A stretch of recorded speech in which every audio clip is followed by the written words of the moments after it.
pero cuando hay 4, ¿no? Cuando hay 12, todos alámbricos. ¿Ya lo aprendiste? Pero está aprendido, ¿no?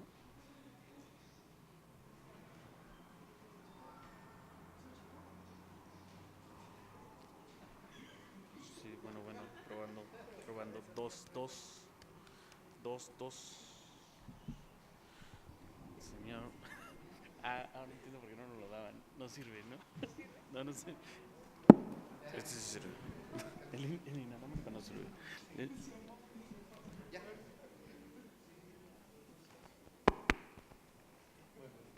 Probando, sí, 2, 2, 2, probando.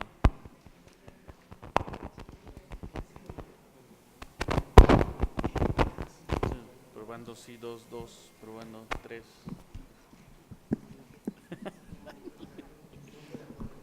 No, entonces pues nos vamos nada más con este, ¿no? Nos vamos con uno nada más, ¿no?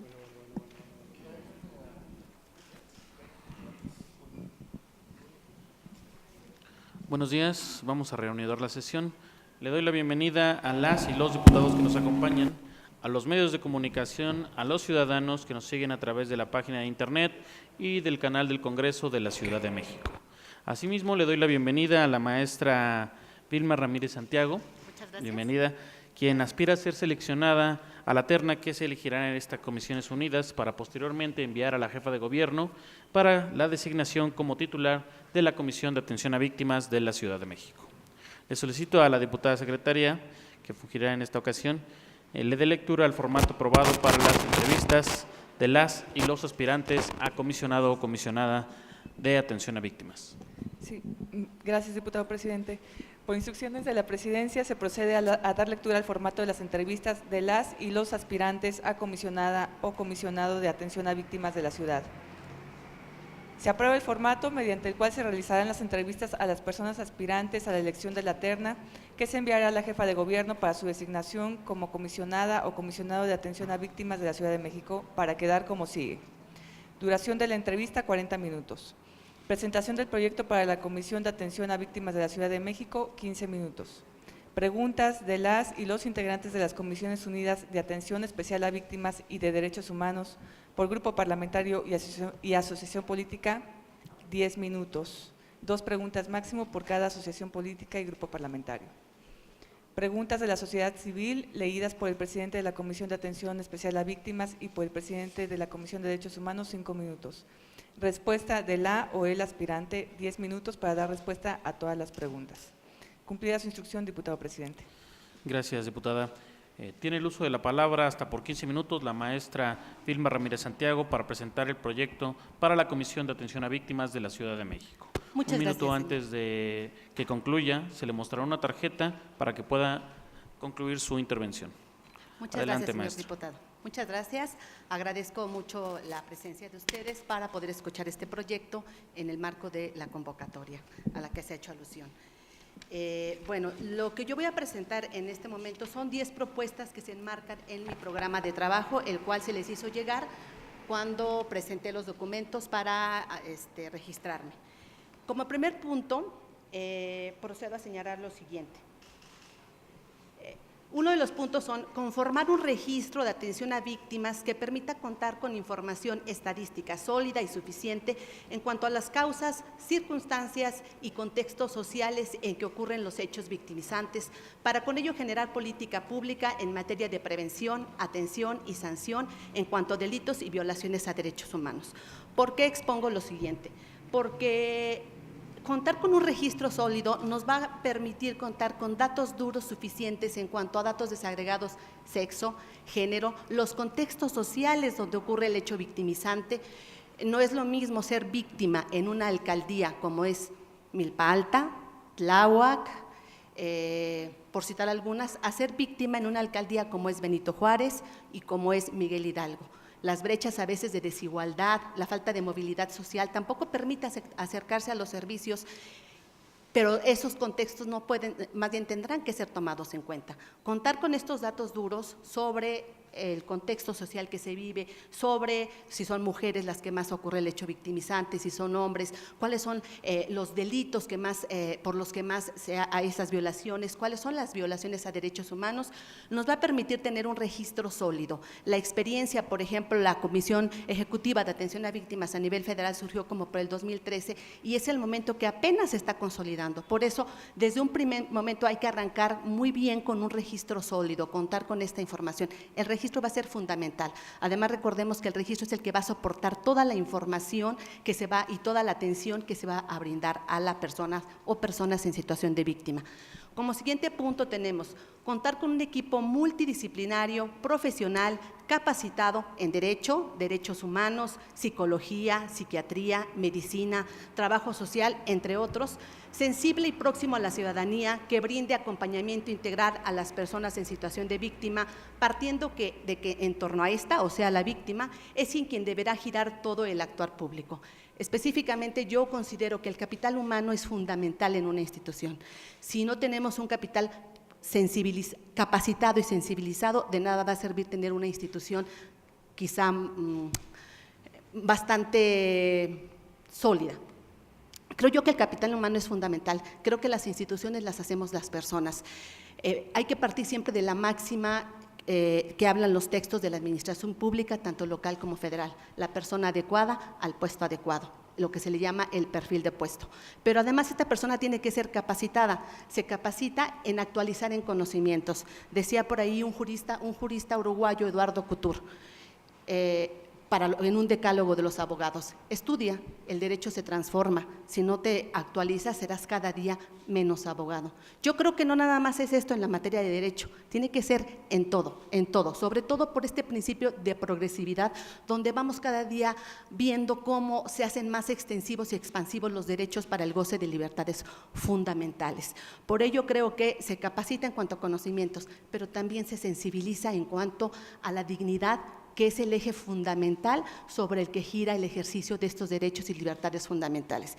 Si yo tengo una persona que ha de tener muchos conocimientos, pero no es sensible, no tiene esta parte de la otredad, ver al otro, por ahí decía un fotógrafo, Ricardo Ramírez, en un contexto, en una presentación de la comunidad afro en Oaxaca. Los otros, su eslogan tenía una exposición fotográfica y su eslogan era: los otros que también somos nosotros. Entonces, si no vemos esa otredad, si no nos sensibilizamos, la capacitación tampoco nos va a servir. Tenemos que ir de la mano, ese profesionalismo. La proximidad es fundamental cuando se habla de acompañar a víctimas. Si no, yo no acompaño y desde el escritorio quiero atender a una víctima, desde el expediente no va a servir de nada. In situ es una palabra, ir al lugar, conocer también los contextos sociales que vive la víctima, nos va a ayudar a poder generar esta institución sólida. El siguiente punto es, como parte de la proximidad que debe existir con las personas en situación de víctimas, será necesario ubicar a la Comisión de Atención a Víctimas en un punto estratégico de la Ciudad de México para que pueda acceder a esta con mayor rapidez y facilite el contacto con todas las autoridades involucradas en la atención. Efectivamente, tenemos que tener una comisión que esté estratégicamente ubicada, que permita que las personas puedan movilizarse. Sabemos que uno de los grandes conflictos que tenemos en la Ciudad de México, bueno, a lo mejor no nada más nosotros, sino también el Estado de México, la zona conurbada, es la movilidad, el que ha crecido mucho, el parque vehicular, etcétera, no permite a veces esa proximidad. Si lo ubicamos en un lugar estratégico de la Ciudad de México, que esté próxima incluso a todas las autoridades que tienen que brindar atención, va a facilitar esa atención. Yo recuerdo mucho allá cuando iniciamos la Comisión de Derechos Humanos del Distrito Federal por los 90, 93, 94, no fue casualidad que se ubicara en Avenida Chapultepec, número 49, cerca del Metro Valderas. No, lo que se buscaba precisamente está la estación del metro, cualquier persona, incluso que no tenga recursos suficientes para trasladarse, lo puede hacer a través del metro. Pero además tenemos la Procuraduría, el Tribunal Superior de Justicia y todas las demás instituciones que nos pueden prestar atención, y eso nos va a ahorrar, nos va a economizar tiempos también. Otro punto fundamental es constituir un fondo de ayuda, asistencia y reparación integral que cuente con recursos suficientes para atender las demandas de manera pronta y oportuna a las personas en situación de víctimas, buscando en todo momento transparentar el manejo de dichos recursos a través de la rendición de cuentas y cero tolerancia a los actos de abuso de poder y de corrupción. Es un fondo, vamos a manejar recursos. Y esto es muy sensible cuando de recursos se trata. Tenemos que siempre transparentar, hacer reglas claras y precisas, lineamientos que nos permitan ver que ese dinero del que se conforma el fondo va a ocuparse justo para eso. ¿Para qué? ¿Para qué es el dinero? No es un programa social, no son becas como a veces se piensa, no. El dinero del fondo es justo para que darle todas aquellas ayudas inmediatas que la víctima que se encuentra en ese momento a veces en una situación devastadora pueda recuperar su proyecto de vida. Por ello necesitamos que esos lineamientos, esos reglamentos que tenemos, tienen que tener ser claros y precisos de cómo vamos a utilizar ese fondo.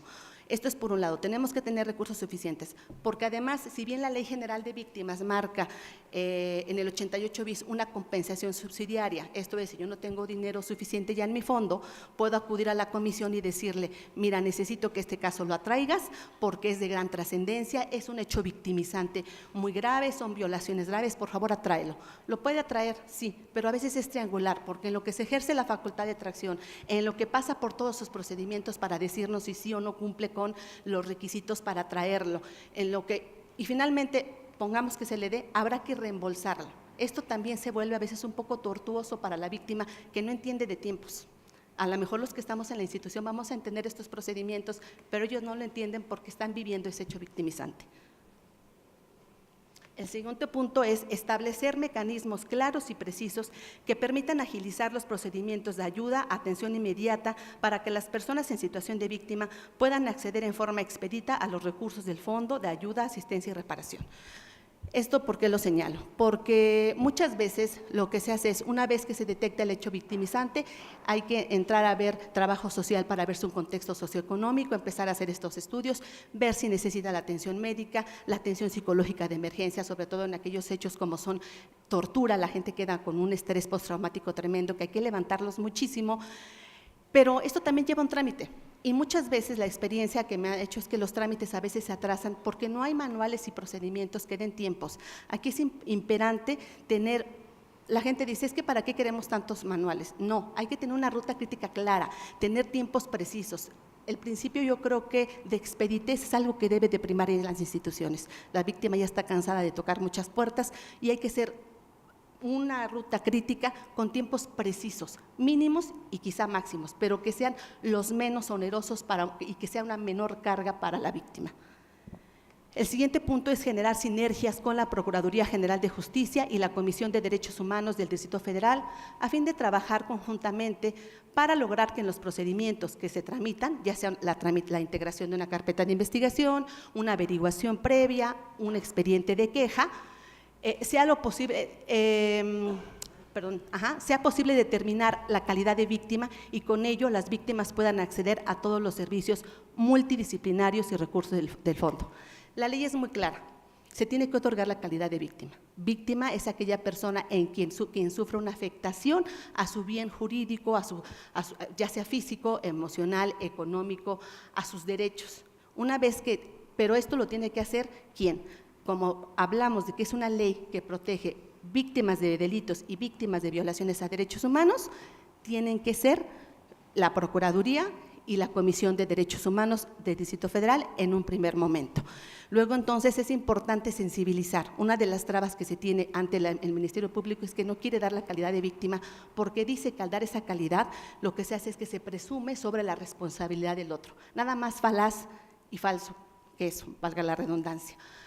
La calidad de víctima se adquiere una vez que se acredita la afectación al bien jurídico o a los derechos de la víctima, independientemente de que se sancione y se procese y sancione a la persona probable responsable. Son cuerdas separadas. Entonces, sí A veces ese es el obstáculo y la víctima necesita apoyo psicológico de emergencia. Hablamos de víctimas, por ejemplo, de violencias, de tortura sexual, que necesitan de inmediato atención. Entonces, si no se da ese reconocimiento, no es posible. Trabajar con ellos, conocer las atribuciones de una institución y los alcances jurídicos, y si generamos sinergias, va a permitir que la víctima acceda más pronto a los recursos del fondo y de ayuda.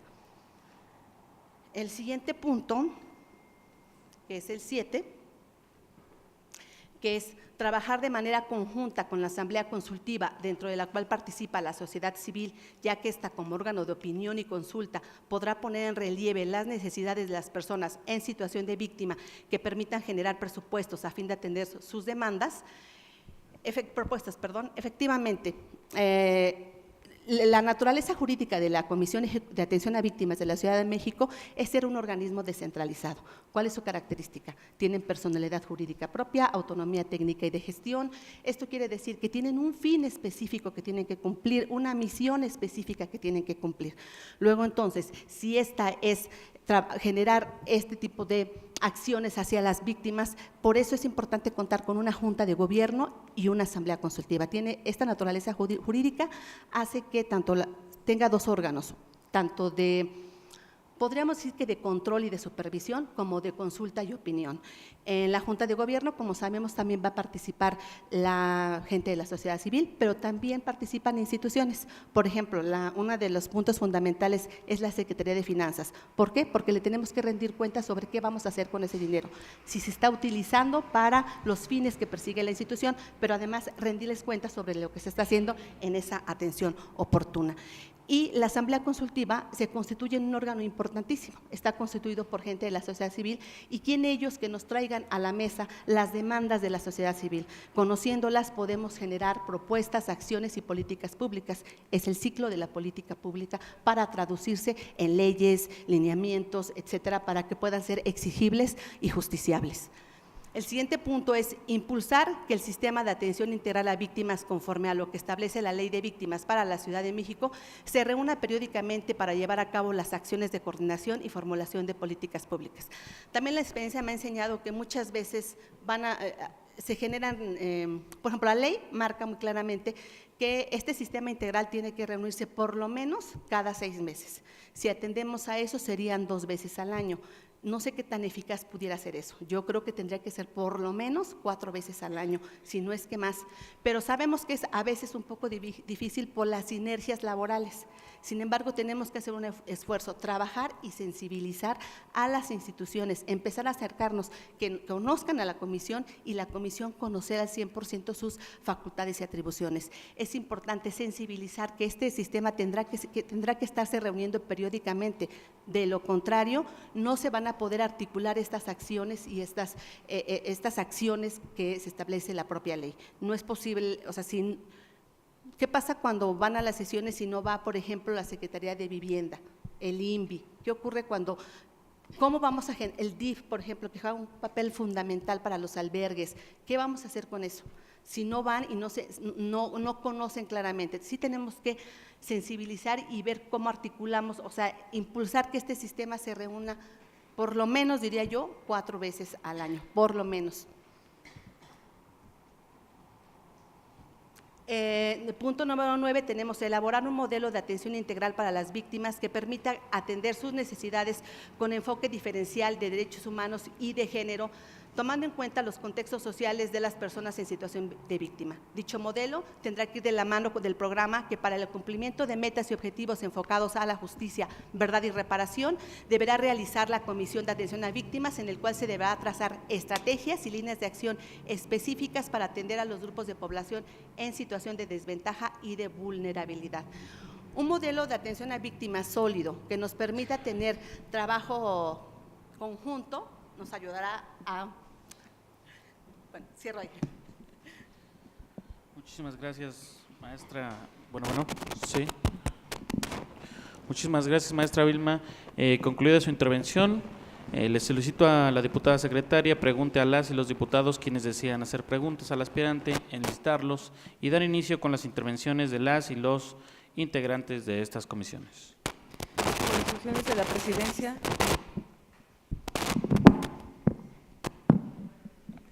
Por instrucciones de la presidencia, se les pregunta a las y los diputados quienes deseen participar para realizar las preguntas al aspirante por asociación política y grupo parlamentario.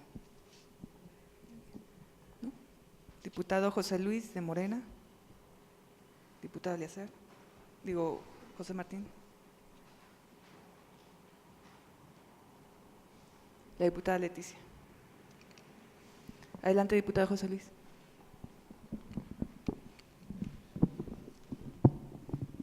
¿Qué tal? Muy buenos días, maestra. Bienvenida al Congreso de la Ciudad de México. Para nosotros es un gusto escucharla en este proceso de selección de terna. Me gustaría que pudiera profundizar en su intervención, en la parte que nos faltó. Simplemente es la parte relacionada con el vínculo en alcaldías, que nos parece que también juega un papel fundamental en el esquema de atención, en el modelo que plantea, que busca. Me parece que sería oportuno escuchar también cuál es su punto de vista respecto a los distintos esquemas y modelos de atención que no sean únicamente de carácter económico, para poder visualizar desde su perspectiva cómo considera que una víctima debe de recibir atención y de qué tipo, que no sea solamente la de naturaleza económica. Muchas gracias.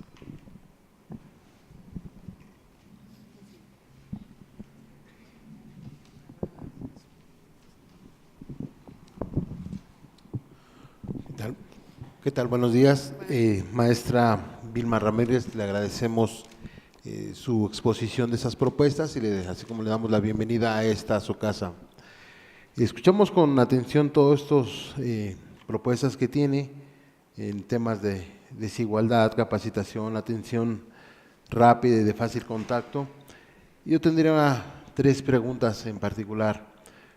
¿Cuál es su plan para armonizar los servicios que brindará la Comisión de Atención y Víctimas de la Ciudad de México con las disposiciones especializadas, por ejemplo, en la atención a niñas, niños, mujeres, personas mayores, personas con discapacidad, así como las violaciones graves a derechos humanos, cuando dichas personas son presuntas víctimas de delito o de derechos humanos? ¿Cuál será el mecanismo para el registro de víctimas de delito o de violaciones a derechos humanos respecto a los casos que capten los centros de atención de la Procuraduría General de Justicia y de la Comisión de Derechos Humanos? Respecto a la cuantificación de la reparación integral de daño, ¿cuál es la estrategia a implementar para garantizar, con base en los estándares internacionales, el número de víctimas y tratándose de violaciones graves a derechos humanos con cargo al Fondo de la Ciudad de México? Esas serán mis preguntas. Agradezco la respuesta. ¿Es cuanto?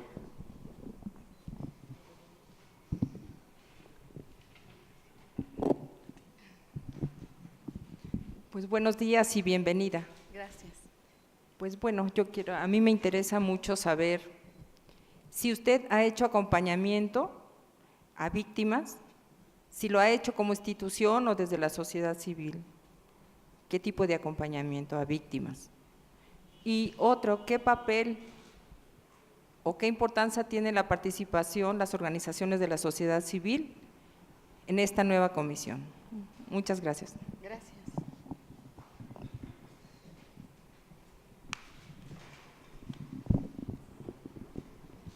Muy bien. Gracias a las y los diputados. Ahora damos paso a las preguntas que se hicieron llegar mediante el micrositio de este Congreso para los aspirantes. Pregunta número 1 es: ¿qué acciones, programas o iniciativas se generan para una efectiva ayuda a las víctimas? ¿Cómo se implementarán y qué recursos tendrán?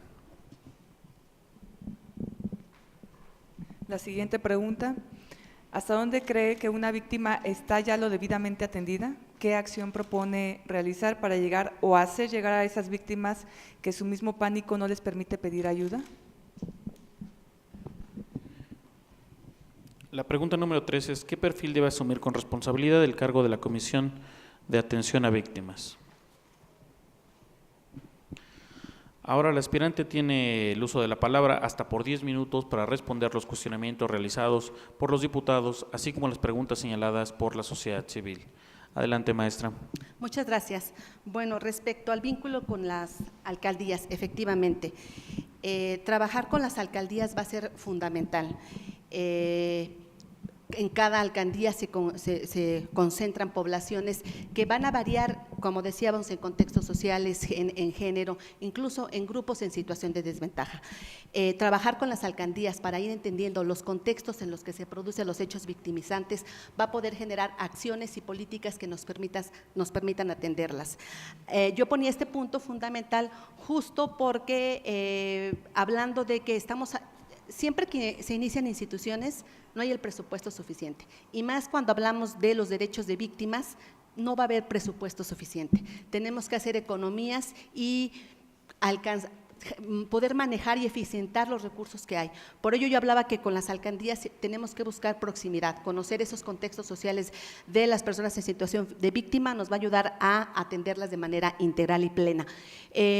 Por ello yo proponía que trabajar con las alcaldías será a través de enlaces institucionales. Por ejemplo, pongo el ejemplo porque me ha tocado iniciar tanto en la Comisión de Derechos Humanos como en el Consejo Nacional para Prevenir y Eliminar la Discriminación, me tocó ser del equipo fundador. Entonces, empezamos pues de cero, ¿no?, para ir construyendo la institución. Y hablando de los enlaces institucionales, por ejemplo, en la Procuraduría, para atender los casos, empezó con un grupo de 3 personas, no existía lo que es hoy la Dirección General de Derechos Humanos, ni lo que existía en otras también alcaldías o en otras unidades administrativas de la Administración Pública de la Ciudad de México. Se empezó con un grupo de 3 personas que hacían brigadas, iban a la comisión, nos citaban a los visitadores adjuntos, íbamos con nuestro expediente, explicábamos el caso y nos traían respuesta. Y así hasta que se logró que se generara una oficina de atención. Yo creo que el primer paso es empezar así, generar enlaces que nos permitan, que identifiquen las necesidades de las víctimas para nosotros poder acercarnos a las víctimas. O bien, también otra de las ideas que, bueno, eso tendría que ser a través de un convenio de colaboración, es la Comisión de Derechos Humanos tiene aproximadamente 25 años, empezó en el 93, y no tiene más allá de 5 años que apenas pudo generar sus oficinas, tiene oficinas para atención en sur, norte y oriente. Entonces, quizá habría que platicarlo con la comisión, buscar un espacio que nos permitiera estar ahí en tanto podemos ir avanzando en generar algunas oficinas. No sabemos si esto va a ser de inmediato, pero sí que esté en la mira, como proyección.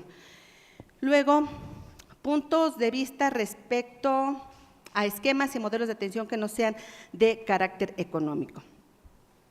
Bueno, los esquemas, la propia naturaleza de la Comisión de Atención a Víctimas hace que sea una comisión que justo lo que va a brindar son medidas de ayuda, atención inmediata.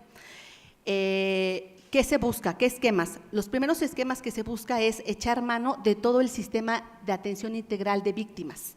Por ejemplo, puede llegar una víctima en una situación muy grave y necesita una atención psicológica. Si no alcanzan los psicólogos que hay allí, en el modelo de atención tiene que haber atención psicológica, de trabajo social, psiquiátrica incluso, que vaya detectando esas necesidades, porque la gente, como son víctimas, llegan afectadas. La mayoría de las víctimas que llegan son de delitos violentos o de violaciones graves a derechos humanos. Entonces, lo que se tiene que hacer es un modelo primero de atención que vaya viendo que las áreas de la propia comisión sean las que las vayan atendiendo, el área de psicología, el área de trabajo social, y solo cuando no, por ejemplo, el área médica, pues el área médica es una área de atención médica inmediata, que hace un diagnóstico de cómo se encuentra la víctima. Si esa víctima necesita de una atención especializada, sea dental, oftalmológica o de otra índole, va a tener que ser canalizada ante una institución del gobierno de la Ciudad de México que forma parte del sistema integral.